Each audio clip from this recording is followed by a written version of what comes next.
तो वहाँ पे ये कंट्रोल स्टेप बाय स्टेप किस तरीके से यूज़ करना है।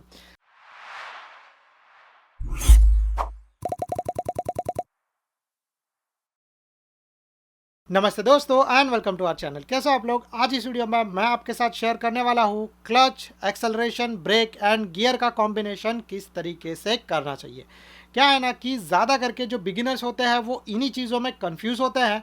तो इस वीडियो में मैं आपको स्टेप बाय स्टेप करके बताने वाला हूँ कि पहले अगर आपको चलाना है तो किस तरीके से इन कंट्रोल को यूज़ करना चाहिए, दूसरा अगर आपको रुकाना है तो किस तरीके से इन सारे कंट्रोल्स को यूज़ करना चाहिए। तो सबसे पहले हम लोग यहाँ पे क्लच के बारे में बात करते हैं। क्लच को प्रेस करने के लिए कितने फिंगर्स यूज़ करनी चाहिए, कब उसको प्रेस करना चाहिए, full clutch and half clutch क्या क्या चीज़ें होता है, बेसिक इन स्मॉल डिटेल्स। तो सबसे पहले क्लच को आपको अगर यूज़ करना है तो क्लच को ऑपरेट करने के लिए आपको 4 फिंगर्स यूज़ करने हैं। आप 1 या 2 फिंगर से भी कर सकते हो, but I will recommend use 4 fingers. तो 4 फिंगर से आप आराम से क्लच को कंट्रोल कर सकते हो। इसके बाद जो है वो क्लच को कब कब यूज़ करना चाहिए, उसके बाद आपको क्लच को कब कब यूज़ करना चाहिए। जनरली जब आप चलाने वाले हो तभी आपको क्लच यूज़ करना चाहिए। जब भी आपको बाइक का गियर चेंज करना है तभी आपको क्लच यूज़ करना पड़ेगा। उसके अलावा जब भी आप स्लो डाउन होने वाले हो तभी भी आपको क्लच यूज़ करना पड़ेगा। अगर आप एक बाइक चला रहे हो तो एवरेज तरीके से मैं आपको बोलूँ तो 80 to 90% आपको क्लच हमेशा यूज़ करना पड़ सकता है। अब इसके अलावा full clutch and half clutch के बारे में बात करते हैं। तो फुल क्लच मतलब जब आप पूरा क्लच प्रेस करके रखते हो उसको बोला जाता है फुल क्लच, जो कि इनिशियल स्टेज में आपको यूज़ करना पड़ेगा। मतलब स्टार्टिंग पे जब आप बाइक स्टार्ट करने वाले हो, जब आप गियर शिफ्ट करने वाले हो, तो वो टाइम पे आपको क्लच प्रेस करना पड़ेगा, फुल क्लच। उसके बाद हाफ क्लच के बारे में बात करते हैं। तो हाफ क्लच जब आप आगे बढ़ने का स्टार्ट करने वाले हो तभी यूज़ होगा, क्योंकि वहाँ पे क्या होगा ना कि अगर आप क्लच छोड़ोगे नहीं तो क्या होगा कि आपका बाइक आगे बढ़ेगा नहीं। अगर आप क्लच एकदम से छोड़ दोगे तो बाइक झटका मार के बंद हो जाएगा। तो इसीलिए आपको क्लच को धीरे धीरे छोड़ना है, जिसको हम लोग बोलते हैं हाफ क्लच वाला प्रोसेस। तो क्लच का प्रोसेस इस तरीके से हो गया। अब हम लोग बात करते हैं एक्सेलरेशन वाला प्रोसेस। तो एक्सेलरेशन को कैसे ट्विस्ट करना चाहिए। जनरली एक्सेलरेशन को ऐसे ट्विस्ट नहीं करना चाहिए, उसको स्लो स्लो स्लो ट्विस्ट करो, जिसके वजह से आपकी स्पीड धीरे धीरे आगे बढ़ना स्टार्ट होगी। तो इन जनरल आपने बाइक स्टार्ट किया, बाइक को चालू किया और अभी आपने गियर शिफ्ट कर लिया है, फुल क्लच प्रेस करके रखा है, अभी आपको आगे बढ़ना है, तो धीरे धीरे आप क्लच छोड़ते रहोगे और यहाँ से स्लाइटली स्लाइटली एक्सेलरेशन बढ़ाना है, जिसके वजह से आपका बाइक आगे बढ़ना स्टार्ट हो जाएगा। एकदम से झटका दोगे तो बाइक या तो झटका मार के बंद हो जाएगा या तो फिर बाइक सीधा आपके ऊपर आके गिरेगा। इसीलिए आपको स्लो स्लो ये चीज़ करना है। अब बात करते हैं तीसरी चीज़ का कि गियर्स को किस तरीके से शिफ्ट करना है, कैसे करना है, कितना प्रेशर देना है। तो गियर्स जनरली आप लेग से शिफ्ट करोगे, जो अपना लेफ्ट लेग है उसी के थ्रू। तो आपको जस्ट जेंटली प्रेशर अप्लाई करना है। कोई भी बाइक पे आप एक बार बैठोगे तो उसका एक छोटा सा ट्राई ले लेना, क्लच को प्रेस करके गियर को थोड़ा सा लाइट अप डाउन पुश करने का ट्राई करना, जिससे आपको आइडिया हो जाएगा कि कितना प्रेशर लगाना चाहिए। क्योंकि हर एक बाइक में ये चीज़ अलग अलग तरीके से होता है, तो मैं आपको कंफर्म ये नहीं बोल सकता कि भाई ये बाइक को इतना ही प्रेशर लगाना है और दूसरे बाइक को नहीं। गियर्स को कब शिफ्ट करना है, ज़्यादा करके पहला गियर आपको एक स्लो स्पीड देगा और इंजन का पावर बहुत ही ज़्यादा रहेगा। उसके बाद जैसे जैसे आपको हाई स्पीड लगती रहेगी वैसे वैसे आपको और ऊपर के गियर्स में जाना पड़ेगा। मतलब for example first gear is limited to 0 to 10 या 15 किलोमीटर पर आवर तक की स्पीड। दूसरा गियर जो है वो 10 से लेके 20 किलोमीटर पर आवर या 25 किलोमीटर पर आवर तक की स्पीड।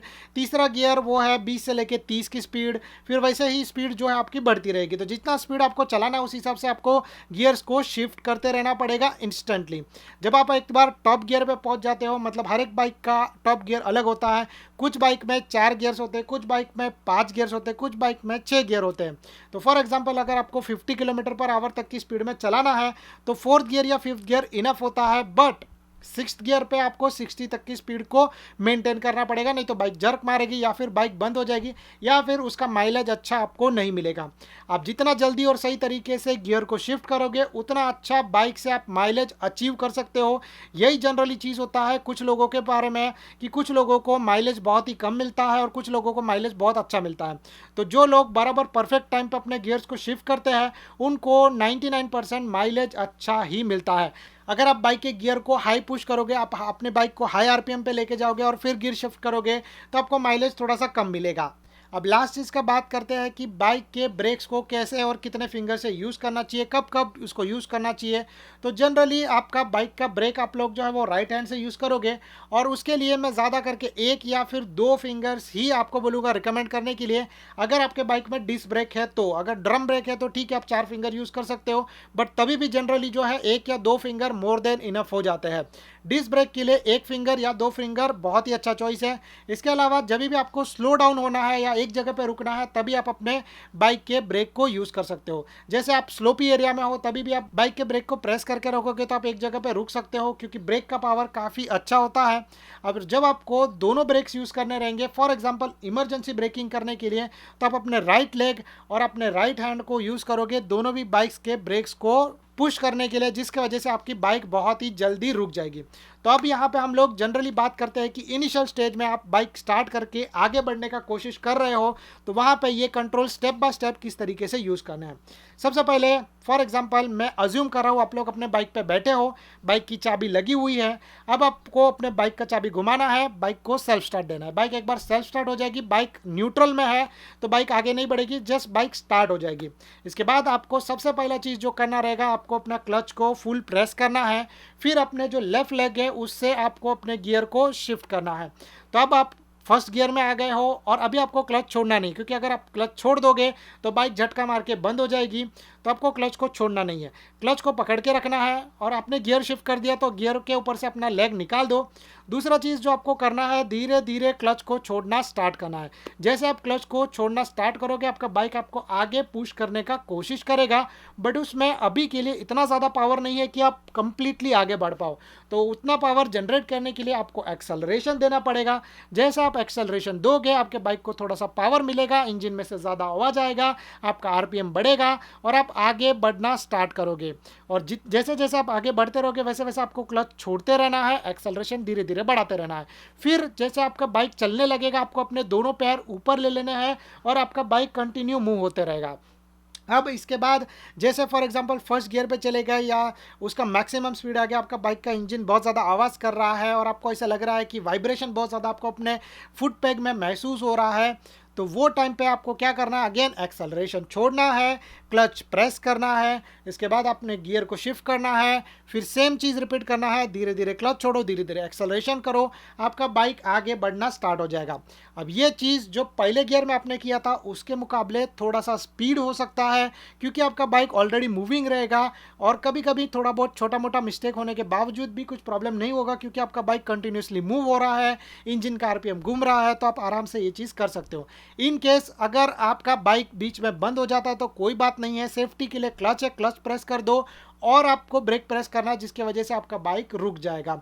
मोस्टली आपको हैंड ब्रेक यूज़ करना है, क्योंकि आपके दोनों लेग्स नीचे रहेंगे, जो आपके बाइक को सपोर्ट करने के लिए या फिर एक तरीके से बैलेंस करने के लिए हेल्प करेंगे।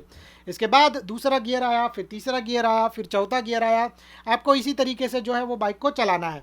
अभी जनरली स्ट्रेट रास्ता तो रहेगा नहीं, बीच में कुछ आ सकता है या फिर किसी भी तरीके से आपको कुछ भी रुकना पड़ सकता है, तो वो सिनेरियो में आपको क्या करना पड़ेगा।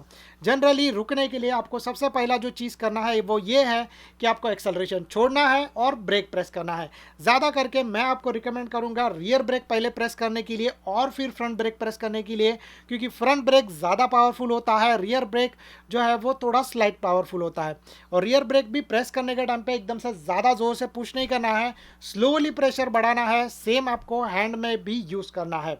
तो जैसे आप ब्रेक अप्लाई करना स्टार्ट करोगे, आपके बाइक का स्पीड होना स्लो होना स्टार्ट हो जाएगा, और उस सिनेरियो में आपको क्लच प्रेस करना है। क्योंकि फॉर एग्जांपल अगर आप लोग 40 के स्पीड में चला रहे थे, आपका फोर्थ गियर था और आपका स्पीड जैसे स्लो होना स्टार्ट हो गया और आपने क्लच नहीं प्रेस किया, तो आपका बाइक झटका मार के जर्क मार के बंद हो सकता है, कुछ लोग उस सिनेरियो में गिर भी सकते हैं। तो इसीलिए मैं आपको बोलूँगा कि जैसे बाइक का स्पीड स्लो होना स्टार्ट हो जाता है, आपको क्लच प्रेस कर देना है, ये आपके सेफ्टी के लिए। एक्सेलरेशन पहले ही मैंने आपको बोला, सबसे पहले आपको एक्सेलरेशन छोड़ देना है, तो इस तरीके से आपको करना है। अभी सेम सिनेरियो इमरजेंसी ब्रेकिंग में किस तरीके से रिपीट करना है, तो फॉर एग्जांपल अगर आप लोग 60 के स्पीड पे जा रहे हो और सडनली आपके सामने कुछ आ जाता है, तो जैसे मैंने आपको बोला ये सारी चीज़ें थोड़ी सी स्पीड में होंगी।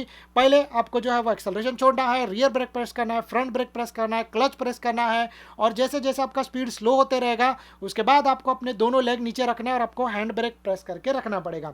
एबीएस आपको हेल्प करेगा, आपके व्हील को लॉक नहीं होने देगा और आप बहुत ही जल्दी रुक पाओगे और आप लोग जो है वो अपनी सेफ्टी सही तरीके से कर पाओगे। So guys that's it from my side. अगर आपको ये इन्फॉर्मेशन वाला वीडियो पसंद आ रहेगा तो please do like and subscribe to our channel. अगर आप लोगों को ऐसे और भी वीडियो चाहिए तो नीचे कमेंट कर देना। Thank you so much guys for watching. Bye bye and good luck.